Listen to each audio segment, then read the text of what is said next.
딱 커다란 작은 자. 네, 커다란 작은 자라는 제목으로 함께 말씀을 나누겠습니다. 여러분 투명 사회를 아십니까? 투명 사회? 이 투명 사회란 말은요, 굳이 알지 않아도 되는 정보까지 과잉되게 정보를 접하게 되는 세상을 말합니다.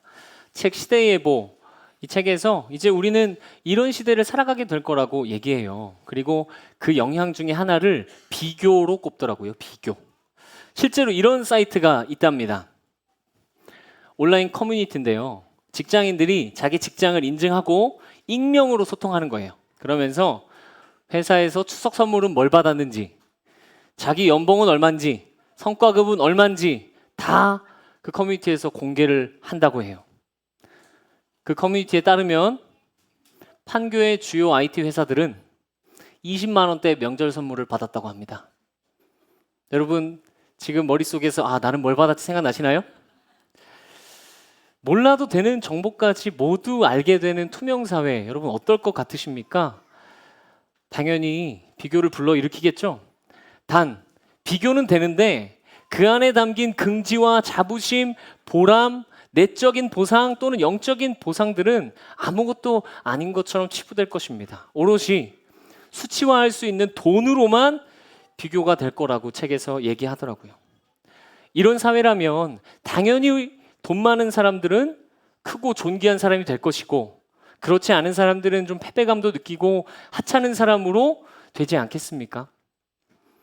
그렇다면 여러분, 이 투명 사회를 살아가는, 그러나 동시에 하나님의 나라를 살아가는 우리들은 어떤 관점으로 바라봐야겠습니까? 어떤 사람이 큰 사람이고 어떤 사람이 작은 사람이겠습니까?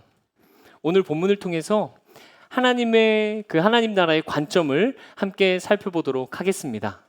먼저 본문에 등장하는 사람은 나아만이에요. 만약 투명 사회에서 정보가 공개되었다면 이 나아만은 어떤 사람일까요? 성경은 그의 타이틀과 재력에 대해서 이렇게 말하고 있습니다. 군대 장관 나아만, 크고 존귀한 자.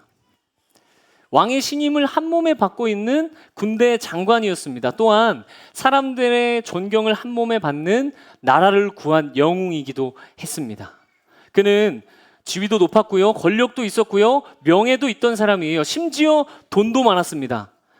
나아만이 집을 떠나면서 챙긴 재산들을 한번 보면요, 은 10달란트, 금 6,000개, 의복 10벌. 이제 남 주려고 가져간 거예요. 현 시세로 한번 계산을 해봤습니다. 금 6,000개가 무게로 환산하면 68.4kg 정도 된다고 하고요. 18,240돈이래요. 금요일 기준으로 한 돈에 39만 9천 원 정도 하니까 40만 원이라고 치고 계산했더니 72억 9천만 원입니다. 섭섭해서 은도 계산했는데 3억 6천만 원. 그냥 빠르게 현물화할 수 있는 재산이 76억 정도. 그러니까 부동산은 더 있었겠죠. 여러분 정말 나만 다 갖췄지 않습니까? 이 정도면 어떻습니까? 아마 큰 사람 소리 좀 들었을 것 같습니다. 여러분 이 나아만 부러우십니까? 저는 좀 부러웠습니다. 얼마 전에 제가 전자기기 스토어에 갔었어요. 아시는 분들은 좀 아실 텐데 정말 눈이 돌아갑니다. 그곳에 가면 신나서 구경하기 시작했습니다. 그러다가 제가 이제 뭘 사러 간 건 아니니까 그냥 구경하러 간 거니까 그냥 돌아가려는데 마음 한구석에 이렇게 뭔가 좀 서운한 마음이 올라오더라고요. 좀 갖고 싶은 거예요. 집에 와서 검색을 하기 시작했습니다. 이것을 가질 수 있는 방법 뭘까 막 찾아봤어요. 그랬더니 방법이 있습니다. 예, 그리고 명분도 계획했어요. 지금 나는 핸드폰을 4년 정도 썼다. 좀 배터리도 빨리 닳는 것 같고 좀 느리다. 명분도 계획했습니다. 그렇게 이제 사는데 이런 생각이 드는 거예요. 나도 이런 고민은 안 해도 되는 좀 부자가 되고 싶다. 그런 생각이 들더라고요. 여러분들은 어떠십니까? 뭐 나만 정도까지는 바라지도 않고 그냥 1년에 한두 번 정도는 어디로 여행 한번 가고, 내가 갖고 싶은 거는 그냥 종종 나를 위한 선물로 좀 줄 수 있고, 거기에 조금 더 더해서 자녀 교육 뭐 부족함 없이 좀 투자할 수 있으면 좋겠고, 거기에 뭐 아파트 한 채, 뭐 플러스 한 채, 차 한 대. 여러분 더 생각나는 거 있으시죠? 그리고 흔히들 그렇게 되기 위해서 우린 참 다양한 선택들을 해요. 조금 더 직장들을 탐색하면서, 더 좋은 직장들을 탐색하면서 이직을 하기도 하고요. 이게 또 몸값을 올리는 방법이라고들 하죠. 스펙을 쌓기도 하고요. 직장에서 인정받기 위해 성취의 열을 올리기도 합니다. 자, 이번에는 여기 계신 자녀가 있는 부모님들께 한번 여쭤보겠습니다. 한번 손 들어보세요. 나는 내 자녀가 나만처럼 크고 존귀한 자는 정말 안 되었으면 좋겠다. 정말 그것만은 안 되었으면 좋겠다. 손 한번 들어보십시오. 다행입니다. 없습니다. 네. 크고 존귀한 자가 됐으면 좋겠죠. 사실 우리가 세상을 호령하는 어떤 야망가는 아니더라도 우리 각자가 가진 나름대로의 기준 속에서 크고 존귀한 자가 되는 것을 추구하고 있구나 하는 생각이 듭니다. 우리가 꿈꾸고 바라는 그 모습이 이 나아만에게 있는 거예요. 그런데 그런 나아만에게, 크고 존귀한 자 나아만에게 생각지도 못한 일이 일어납니다. 열왕기하 5장 1절 읽겠습니다. 시작. 아람 왕의 군대 장관 나아만은 그의 주인 앞에서 크고 존귀한 자니 이는 여호와께서 전에 그에게 아람을 구원하게 하셨습니다. 그는 큰 용사이나 나병 환자더라. 나병 환자랍니다. 그에게 나병이 찾아온 거예요. 나아만의 입장에서는 모든 것이 무너지는 소식 아닙니까? 그의 모든 성취가 이제 무색해진 거예요. 당시 의료기술로는 치료할 수 없습니다. 이제 죽을 날만을 기다리고 있어야 했어요. 게다가 고대 근동사회에서는 나병이 정말 치명적이었습니다. 전염성이 강했어요. 그래서 당장 격리해야 됐고요. 사람들은 두려워했습니다. 여러분, 코로나가 한창일 때 전염된다는 그 공포가 누군가를 향한 혐오로 이어졌던 것 기억하시지 않습니까? 당시 무서운 나병에 걸린 이 나아만을 사람들은 더 이상 영웅으로 보지 않았을 거예요. 혐오의 시선으로 보게 됐을 겁니다.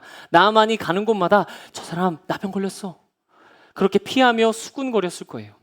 한순간에 추앙의 대상에서 혐오의 대상이 되어버린 거죠. 여러분, 이제 나아만의 모습이 어떻게 보이십니까? 이런 나아만의 모습을 묵상하면서 아등바등 큰 사람이 되고자 살아가는 우리에게 하나님이 한 가지 메시지를 전하시는 것 같았습니다. 이렇게요. 큰 사람, 인정받는 사람 되려고 죽을 둥 살 둥 애쓰며 살아가고 있니? 그런데 후 불면 사라지는 것들이야. 나병 하나에도 한순간에 사라지는 것들이야. 여러분, 정말 그렇지 않습니까? 우리가 지금까지 이룬 성취들, 지위들, 소유들 아둥바둥 해왔지만 하나님이 후 불면 모두 사라질 것들입니다. 크고 존귀한 자로 살아가고 싶어하는 그 욕구는요, 우리 모두에게 있습니다. 그리고 웃으면서 얘기할 수 있어요. 그러나 그것을 위해서 살아가기에는, 그것을 목적으로 살아가기에는, 그것을 인생의 기반으로 삼기에는 너무나도 연약하다는 것이죠. 그래서 C.S. 루이스가 이런 말을 한 것 같습니다. 이 세상의 많은 것들은 마치 모래와 같아서 갖고 놀기에는 좋은 것들이지만 인생의 기초로 삼기에는 부적절하다. 여러분, 우리가 꿈꾸고 우리가 바라보는 것들을 좀 점검해 봐야겠습니다. 우리 인생의 기초가 무엇입니까? 나만의 그 크고 존귀한 모습을 우리도 꿈꾸면서 그것들을 바라보면서 추구하면서 살아갔다면 그것은 인생의 기초로 삼기에 모래와 같다는 것을 기억하시기 바랍니다. 우리 손에 꽉 쥐고 정말 놓기 힘듭니다. 그러나 그런 것들은 놓아주고요. 하나님을 인생의 기초요, 출발로 삼아 살아가는 우리 모두가 되기를 소망합니다. 여러분, 이렇게 절망스러운 상황 속에 빠져있는 나아만, 이때 나아만에게 은혜의 빗줄기가 비쳐요. 한 소녀가 나아만에게 하나님의 선지자 엘리사를 소개하는 거예요. 2절과 3절 같이 읽겠습니다. 시작.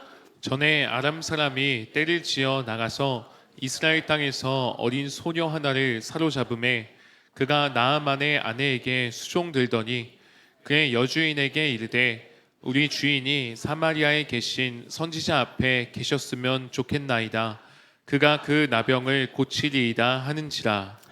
참 재밌는 게요, 여기 엘리사를 소개한 이 어린 소녀, 이 어린 소녀의 원어를 살펴보면요, 어린이라고 번역될 수도 있지만 작은, 하찮은이라고 하는 의미도 동시에 가지고 있어요. 즉 공교롭게도 성경은요, 1절 큰 사람, 큰 용사에게 흘러갈 은혜의 통로로 작은 소녀를 사용하신다는 것을 보여주고 있는 것입니다. 여기서 하나님 나라의 원리를 발견할 수 있습니다. 작은 자를 통해 일하시는 하나님. 나만의 입장에서 그 소녀 알았겠습니까? 성경에 이름도 등장하지 않습니다. 그 하찮은 소녀를 통해 나만의 은혜를 경험하게 되는 것이죠.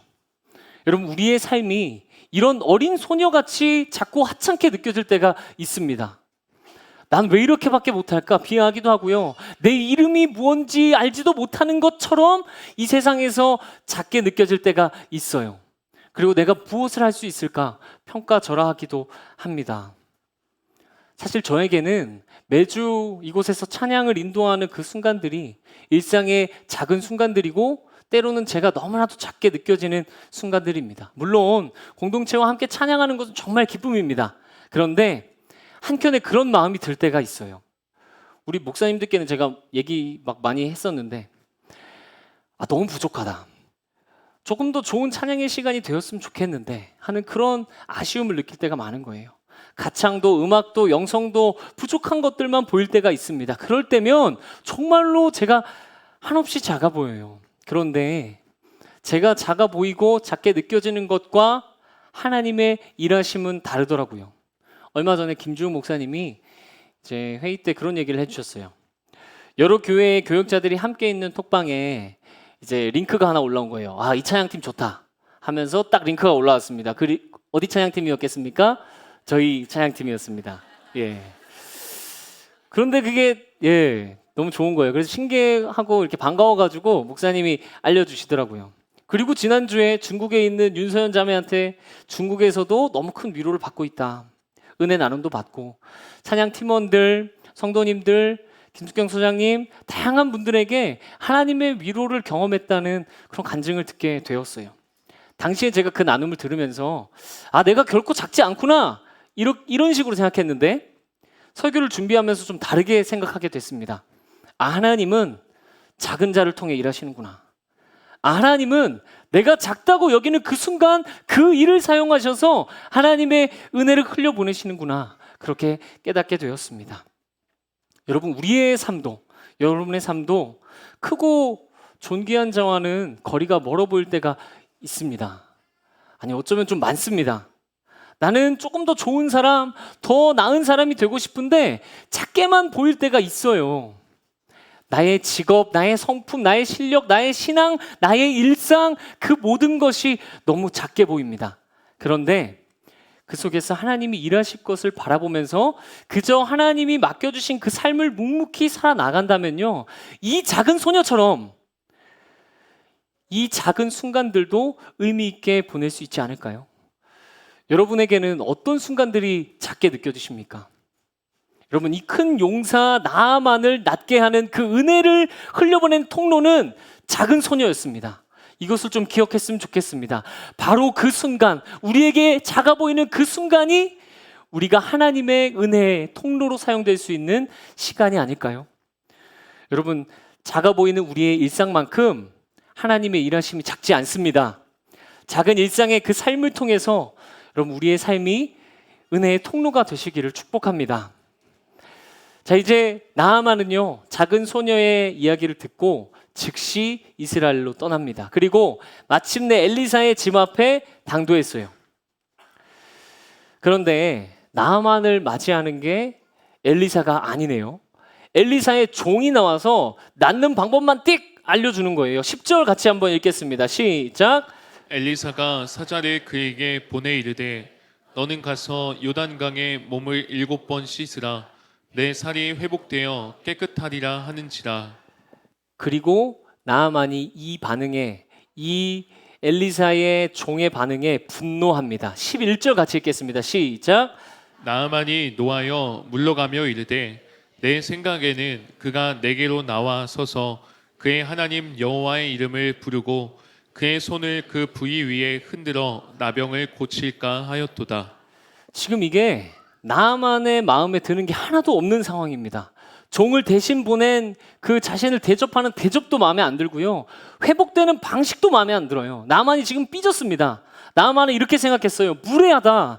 이건 도리가 아니야. 기껏 강에서 씻으려면 여기까지 오지도 않았지. 오히려 내 땅에 있는 강이 더 깨끗해. 이 푸대접에 마음이 상해버린 거예요. 사실 나아만의 반응이 이해가 되기도 합니다. 이때까지 계속 크고 존귀한 자로 살았어요. 높은 지위를 누리며 살았습니다. 자존심을 건드려도 유분수죠. 그런데 이런 나아만의 모습에서 우리의 모습이 또 보이기 시작합니다. 내가 생각한 방식으로 나를 대해주지 않을 때, 내가 존중받지 못할 때 분노해버리는 그런 모습들 말입니다. 얼마 전에 한 분이 그러시더라고요. 진짜 화나면 분노하지도 않고 그냥 집에 가버린다. 여러분, 각자 다양한 방법으로 우린 표출할 겁니다. 뭐 어떤 경우에는 자기를 과시하게 되기도 하겠고요. 그냥 관계를 단절해버리기도 하겠고요. 사람들과의 모든 관계를 차단하기도 할 겁니다. 그런 우리의 모습이 지금 분노하는 나아만에게서 드러나고 있는 거예요.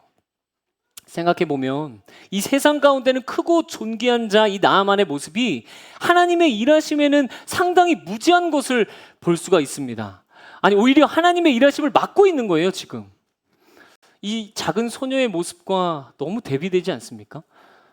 사실 여러분, 이 이스라엘 작은 소녀는요, 나아만한테 그런 소개를 할 필요가 없었어요. 나아만은 사실 이스라엘 사람들 입장에서 가장 하나님의 은혜에서 멀리 있는 사람들이었고요. 심지어 이 소녀는 전쟁 중에 잡혀와서 종으로 살아가고 있습니다.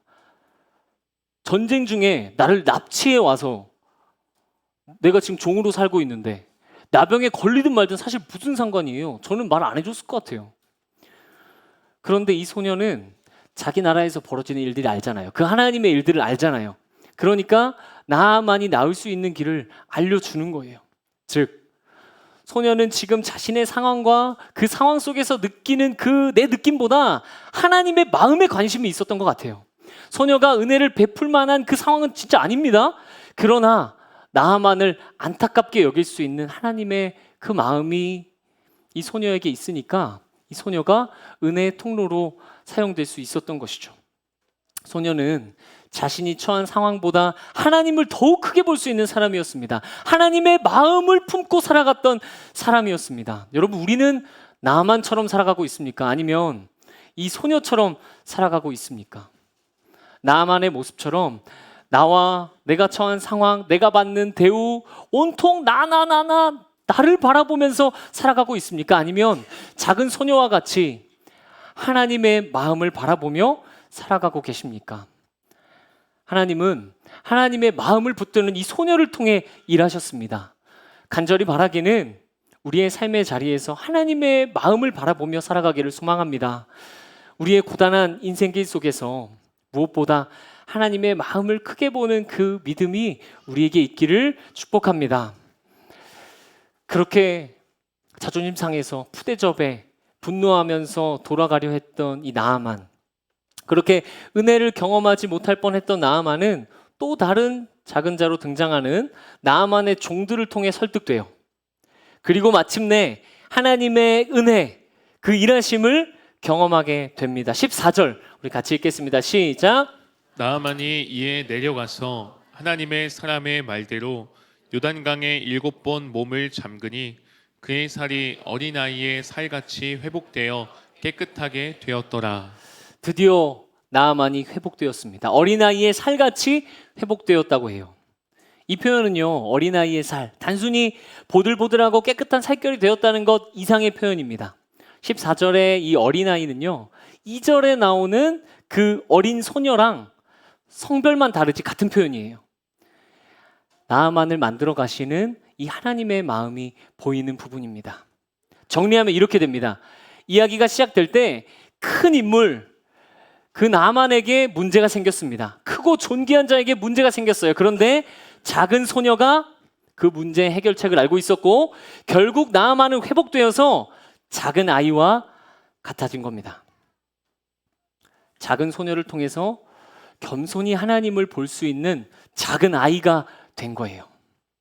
큰 사람 나아만이 하나님 앞에서 작은 사람이 되어가는 이 과정을 통해서 우리에게 하나님은 말씀하시는 겁니다.